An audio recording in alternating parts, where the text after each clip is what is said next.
Welcome, Sun Prairie. I'm Nick Zweifel. I'm your Dane County Board Supervisor. And it's been a real honor for me to be able to serve you on the Dane County Board and represent the city of Sun Prairie. And as I've been serving you, I thought to myself, maybe some of my constituents and those of you who live here in Sun Prairie might not really know what it is the county does for you and your family. So I started this show called Supe Talk, which will be on KSUN, your local cable station, and my YouTube channel. And I thought it'd be interesting if I went out and interviewed all the people that make Dane County tick from all of our departments and the other politicians that serve you. And I thought it'd be fun for you to be able to meet them and hear from them what it is that they do for you on a daily basis. So I'm sure you don't want to sit here and listen to me talk. So I grab my coat and we hit the road and go out and meet all the people that make Dane County tick and work for you and your family on a daily basis. So come on, let's go. Let's get started. I think this is going to be a lot of fun. Hi, and welcome to another episode of Supe Talk. I'm really excited today because I'm going to sit down with our Dane County Executive, Joe Parisi, today, and we're going to talk about how the county works and what Executive Parisi has done for the county and what his plans are, and it's going to be kind of an exciting program. So on behalf of myself and all of our Sun Prairie viewers on KSUN and my YouTube channel, I appreciate you sitting down with us today. Thanks, it's really great to be here. And Joe, I'd like to start out by having you just give us a brief bio, because you've had a very interesting life. And boy, what a great yeah, I'd like people to know intro. Where you came from. Yeah. I was born and raised in Middleton. Right now I live on the far east side of Madison with my wife and two daughters. My history, is a little different than a lot of people who are in political office. This isn't something that I've always aspired to or planned on doing. A lot of times I'll see interviews with people like Bill Clinton, who really wanted to be president since he was 12. I didn't, start out when I was 12 years old thinking I want to be county executive one day. But I've ended up serving, in the county as the county clerk, the state legislature, as a state representative, and now county executive. So it's been a great progression that I never could have dreamed of happening. But early on in my life, as I said, I grew up in Middleton. I ended up, when I was 17 years old, dropping out of high school. And it didn't take me long. It was no one's fault, not the school's fault, not my parents' fault. It was just something that I did. It didn't take me long to realize that I'd made a pretty big mistake.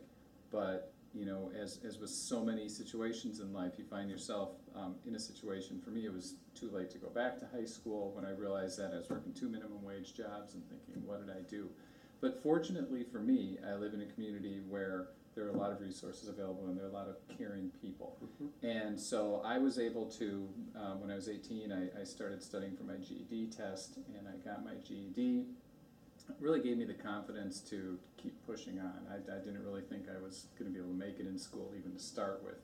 And that gave me the confidence to enroll at MATC and take a couple classes. And long story short, I went part-time to MATC for a number of years, worked my way through school. When I was 28 years old, I had earned enough credits to transfer as a junior to the UW, and I graduated from UW-Madison at the age of 30 with a degree in sociology.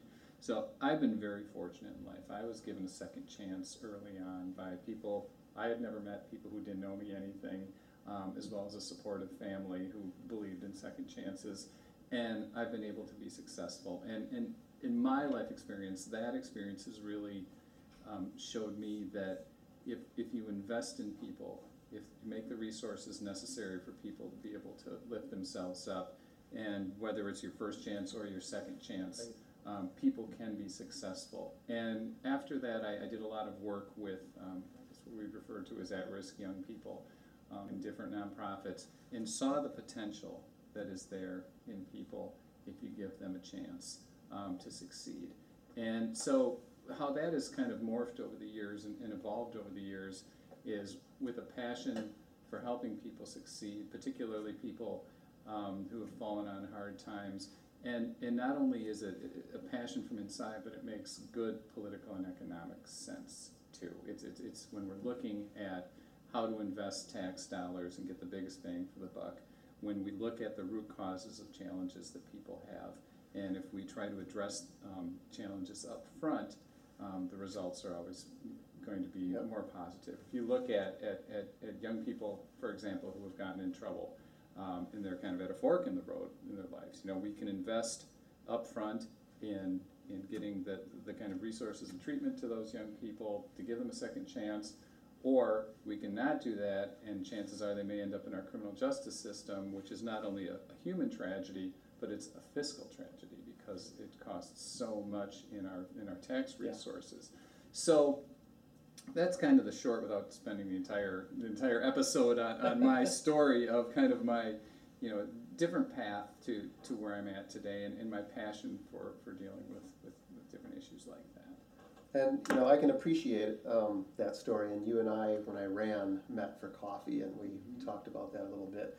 But I got through high school, but I was sort of an at-risk kid myself, and I didn't go back to college till I was 25, and I have a master's degree now and became a teacher. And I worked with at-risk kids the first 3 years that I taught, and it was one of the most rewarding teaching experiences I've ever had, because those kids, they do succeed, and sometimes they just need somebody to fight for them and somebody to point them in the right direction. That's so. Right.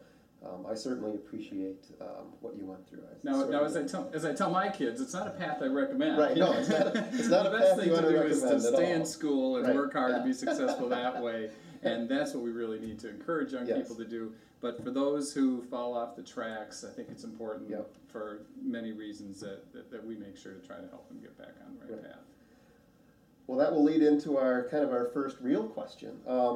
So when you took over as county executive, after Kathleen Falk stepped down, we spun into an economic downturn, and that sort of got laid on your lap right out of the gates. And so I wanted you to talk a little bit about the county's position as we've gone through the 2013 budget, and give you a chance to address the viewers about the county's credit rating and the budget. What have we done? What have you done as the executive to help fix those, and where would we be headed in the future to make sure that Dane County is fiscally sound? Yes, it was a very interesting first day on the job for me 2 years ago. When I was sworn in, and one of the first meetings I had was with my budget team. I said, okay guys, so how are we doing? Where are we at? And what welcomed me was an $8 million hole in our budget. That was due to a couple of factors. As you mentioned, we were smack dab in the middle of the economic downturn. So for the previous year, our tax revenues had plunged. There were more delinquencies in property taxes. As you know, a lot of our revenue comes from sales taxes. Also, at the same time, we were facing some historic state and federal budget cuts, and much of county funding comes from state and federal sources, combined with what are referred to as revenue limits that affected our ability to raise our own revenue. So it's a very challenging situation. In some ways, I think it's good to walk into a situation like that as the new guy on the block, because there's you don't come in with preconceived notions of this is how we have to do things. Right. You're put in a situation that, okay, we have a challenge here, and the only way out of this challenge, the only way to address it, is to innovate, to find efficiencies and maybe look at how we do things a little differently. And we were able to do that. That first budget cycle was challenging. There were certainly cutbacks. People had to face freezes and cuts, but also we were able to preserve our core services by innovating. For example, one of the services that we provide is snow plowing on county highways and the Beltline and those types of roads. The first year I was here, we came up with a partnership that allowed us to not have to increase our highway staff in the winter by having a sign-up and a training for people who work in our parks department, who in the winter aren't as busy as they are in the summer. So some of those folks have been snowplow drivers in the past, and some of them were trained to be snowplow drivers, so that if there was an instance where there was a heavy snow, we wouldn't always have to be staffed up to that maximum capacity in the highway department.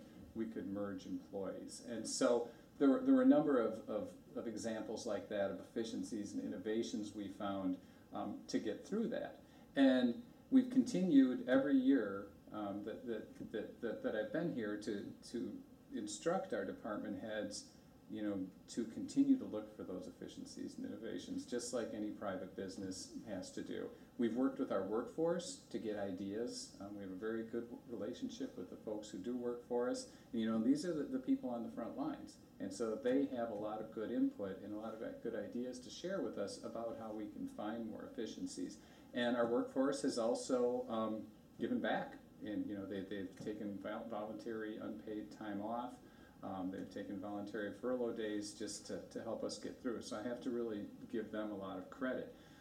So as we move forward, there are a lot of different areas that we look at for savings. For example, one of the latest that we've been working on that's been moving forward that I find exciting is converting our fleet of automobiles and trucks to run on compressed natural gas.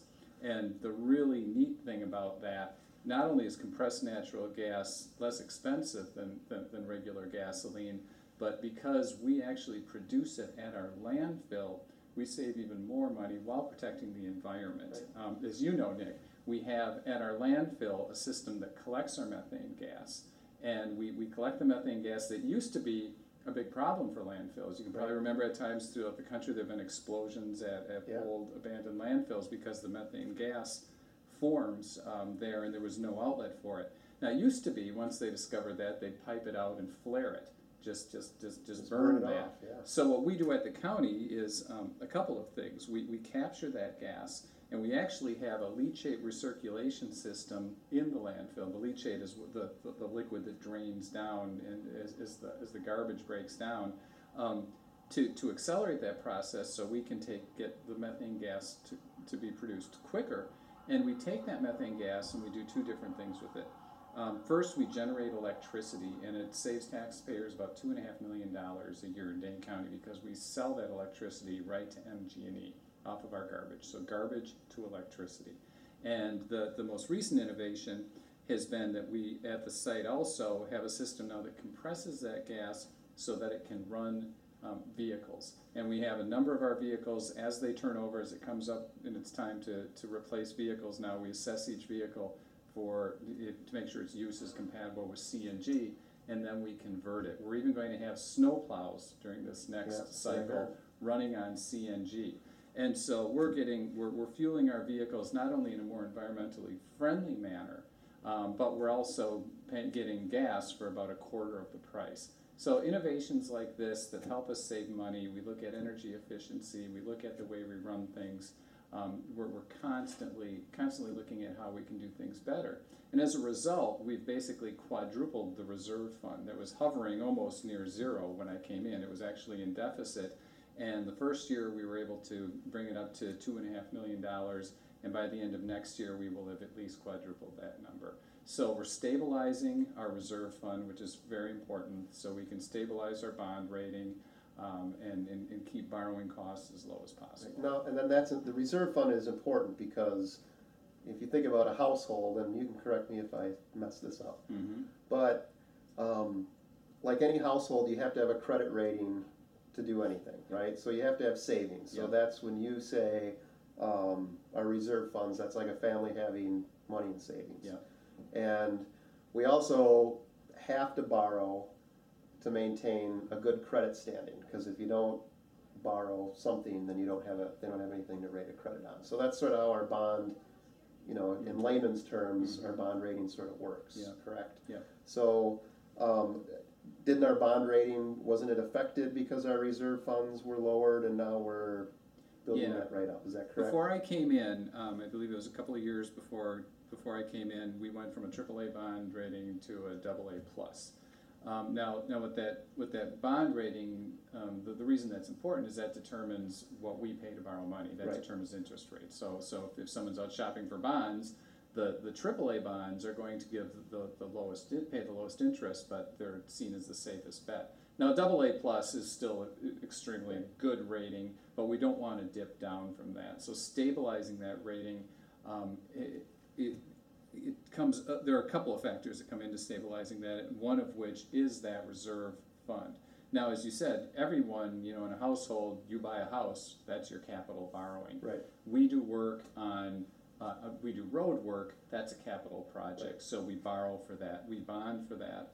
And the rating agencies want to know that you have that reserve fund in case something happens, the economy tanks, your revenue projections drop, there's an unexpected expense, so that they know you have that to tap into in case of emergency, just like you said, just like an emergency fund in your home. And so building that up, again, has been extremely important for stabilizing our bond rating and being able to show the rating agencies that we've created the efficiencies we have over the last couple of years also, and that we have a balanced budget. There are no deficits, there are no structural deficits in our budget, that what we put on paper is actually what Right. ends up happening year after year, and it's actually been what's been happening has been even better than projected over the last couple of years. So they really take a good look at our fiscal management and our fiscal practices, and the bond rating agencies actually do us a big favor because they look at what we're doing and they'll say this is a good practice, or well, this isn't a good practice, and sometimes we'll have a question and ask them, what about this, what do you think, just to get an outside perspective on what we're doing. Okay, well, and that brings me into sort of that's a good thing, segue to roll into the next sort of topic. In Sun Prairie, sometimes I get some feedback about land purchases that we make. So I sort of have two questions. One is, my comment is not every land purchase is a bad purchase. And maybe some in the past, not when you and I were here, but maybe some in the past, we got some negative press. But not all land purchases are bad, and some of them actually help the county in a lot of different ways. Like if it's a park and it's a revenue generator. We just made a purchase next to the landfill, which we're going to be able to supply electricity and heating for the buildings we put there. Yeah. So if you could talk about, why are some of the land purchases we make important, both for our credit rating and for also the environment. And and what is the difference between county government, local government, and state government? Because I think maybe not everybody understands what the county government role is, and part of that role is conservation. Right. Well, to kind of fold those two questions into one, most of the purchases that we make are made in partnership with the state, usually in partnership with through their stewardship fund, and often with local municipalities or townships and nonprofit organizations that might be interested in a certain area. So those partnerships are really vital. We just couldn't do it without that. And our land purchases really run quite a gambit. We do look at every 5 years we have a review of what's called our Parks and Open Space Plan, where we hold approximately 50 meetings throughout the county to get citizen input on what they would like us to be doing regarding recreation and parks and open space in Dane County. And the feedback that we've received is everything from, a lot of popular requests are dog parks, disc golf facilities in our parks, ag in the parks, biking connections, bike trails, and land purchases that will help protect our waterways and our lakes. For example, look at Token Creek Park. Last year we opened up a disc golf facility there. It's very popular. Which, by the way, the high school students at DeForest love that we did that, because they head out there all the time. Yeah. So I think it's important when we think about what the county does, and this kind of gets to your question about what does county government do also. Usually when we're buying parks and open space lands, it's all directly as a result of feedback we've received from the community regarding what the community wants to see. And it's also part of really what makes Dane County such a special place, and part of how we sell ourselves to businesses, to people who we're trying to recruit here to work here, the best and the brightest, and our own kids once they graduate and are looking for a job. We want to be able to sell them on staying in Dane County too. And our unique access to having a vibrant urban downtown with State Street and the UW, and the ability to get out into small town Wisconsin and into rural recreational opportunities just can't be beat. So that's where we focus on a lot of our parks purchases. An important piece of that also that we look at is in our kind of multifaceted efforts to clean up our lakes.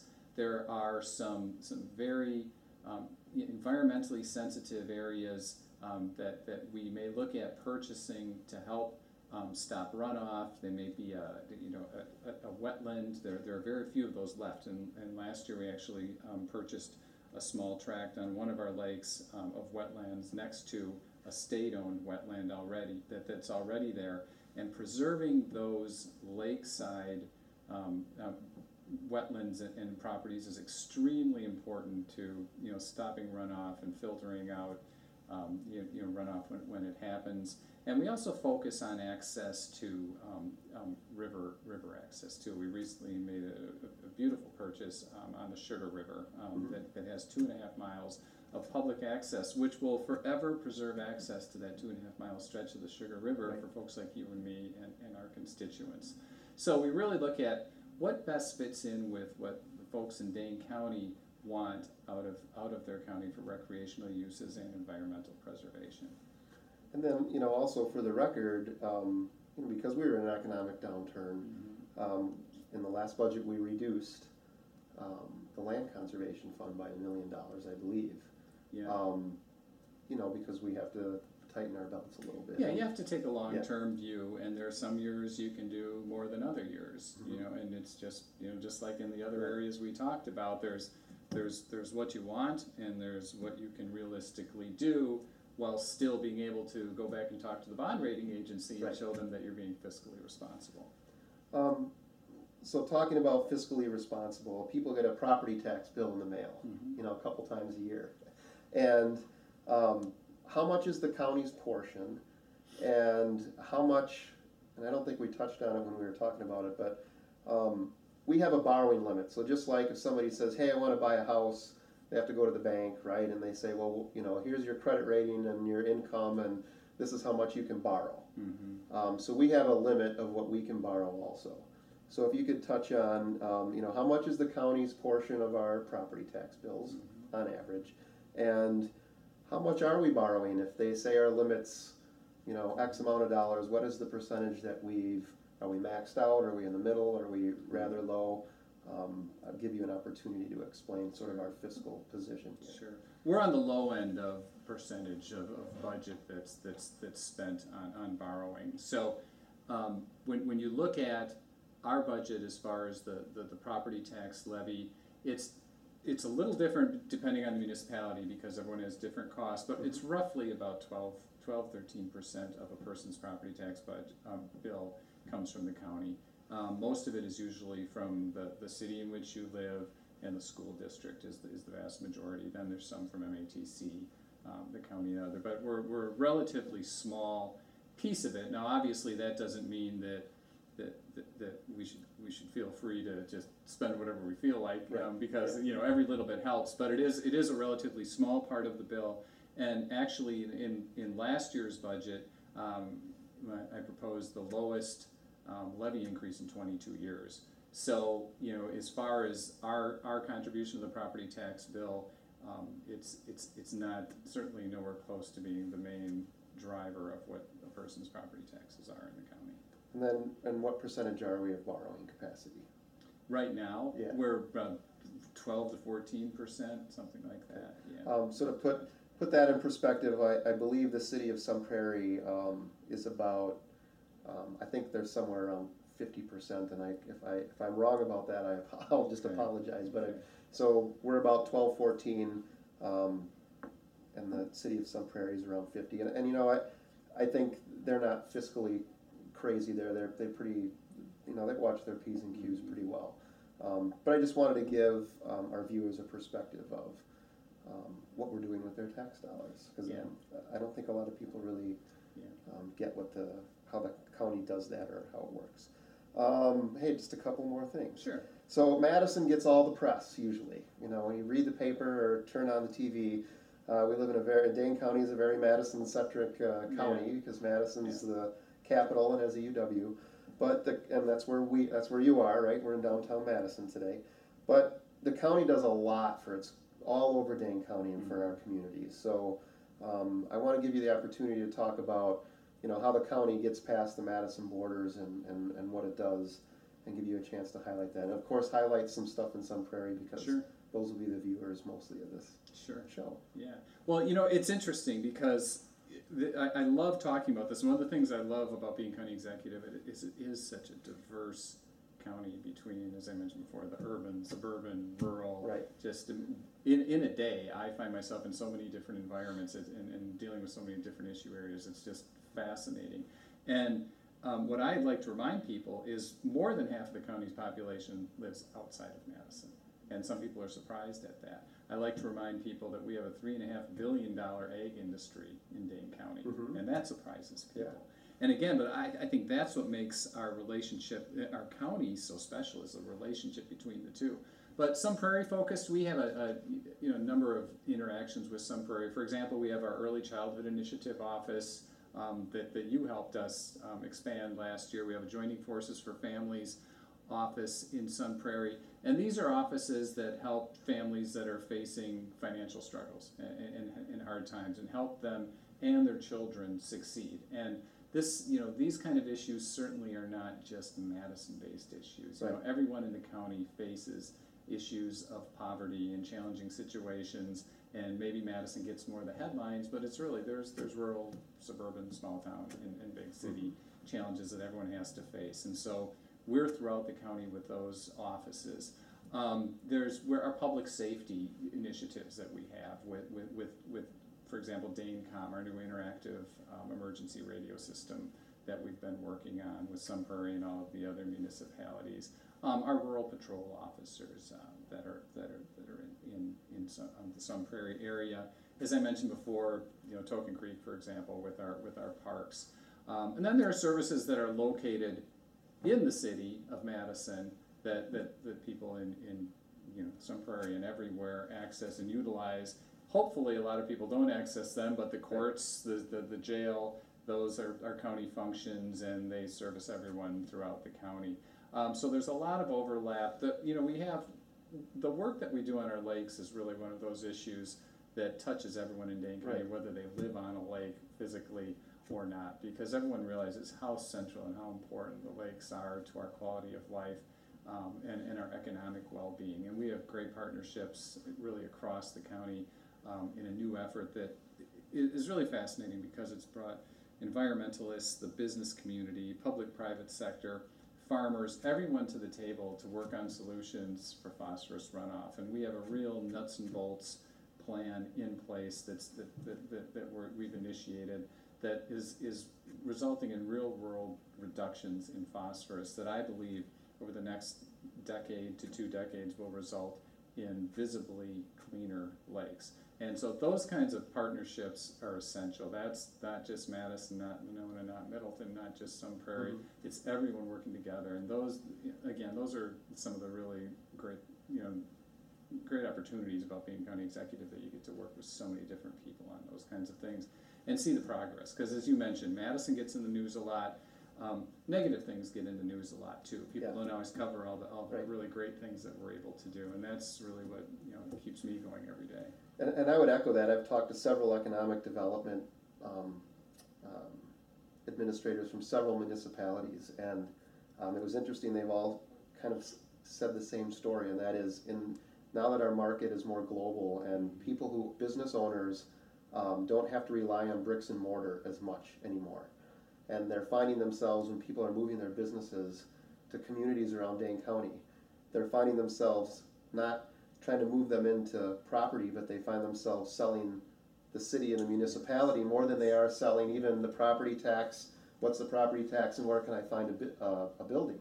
They're selling the school and the parks and what Dane County as a whole has to offer. And so the county's role in that is, if we have clean lakes and we have parks and things that families can utilize, it makes it a very attractive place to have your business and raise your family. Right. And I've heard that from several of them, that's becoming more of a trend for business owners that are contacting our municipalities and our cities. Yeah, because they're going to live here. They're going to have their families live here. It's the same when we're trying to retain and attract talent. They say people don't so much look for a job anymore as they look for a place to live in some of the newer industries and the newer professions. So we're really competing with Minneapolis, Chicago, San Francisco, places like that, Boulder, Colorado. I always like to say we're almost like the Boulder of the Midwest, because we have that urban center and this great rural and recreational opportunity that surrounds everyone who lives here. And that's what we have to sell. We have to sell ourselves as a region. And so and I think it's working. I think it's working. We're doing some really great things. Yeah, hey, I'm not gonna argue that. I think people say, hey, they live in a bubble down there in Dane County, and I say, it's a pretty great bubble we live in. We have lower unemployment and beautiful lakes and parks, and our communities are all great, and I think it's the best county by far in the state to live in. So I always take that comment as a compliment when I hear it. So, so now the easy ones. All right. What are you most proud of since you've become county executive? What are you most excited about for the future? I think I'm most proud of the relationships I've been able to build. Like I said, there are so many good people who want to work on bettering our community and our county. And what we're finding is as time moves on and as the world evolves, that boundaries make less and less of a difference. It's about a region, it's about cooperating, it's about working with people. And in a job like this, I'm afforded the opportunity to work with so many different people from all of the different local communities and units of government, to the businesses, to the organizations, to all the community groups who want to do good things.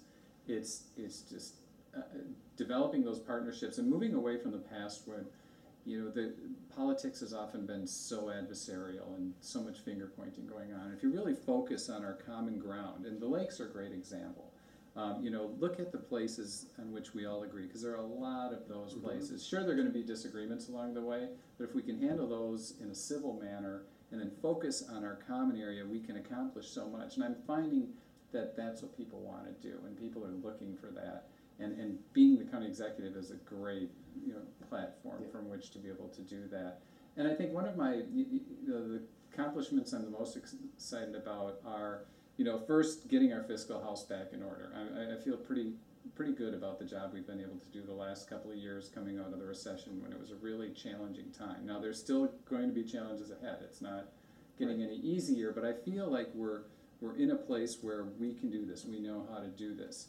And then back to the lakes. I am extremely excited about the momentum we have going forward to once and for all clean up our lakes by addressing the phosphorus challenge at its root cause, which is phosphorus runoff. Because as I said, never before, and this kind of relates to the point I just made about partnerships and getting along with people, never before have we had a group at the table like this saying, how can we work together, instead of saying, it's your fault. No, it's your fault. Right. It's everyone coming together saying, we've got to do what we've got to do for our kids and their kids to clean up our lakes, and I believe it's going to happen. An example of that is, we do a lot with farmers.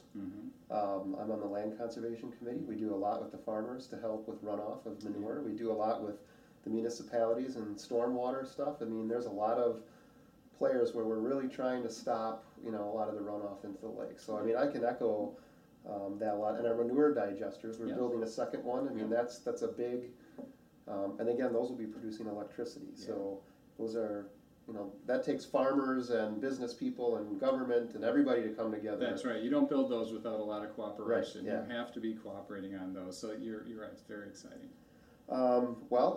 That's it. So I want to thank you very much for talking with us. I thank all of you in Sun Prairie. I hope you learned a lot. And if you have questions, I'll have my website and I'll have the county executive's website on the screen for you to contact us if you want to learn any more.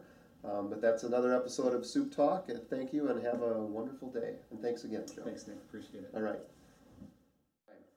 Supervisor Zweifel saying we'll see you next time on Soup Talk. Thanks a lot. Bye.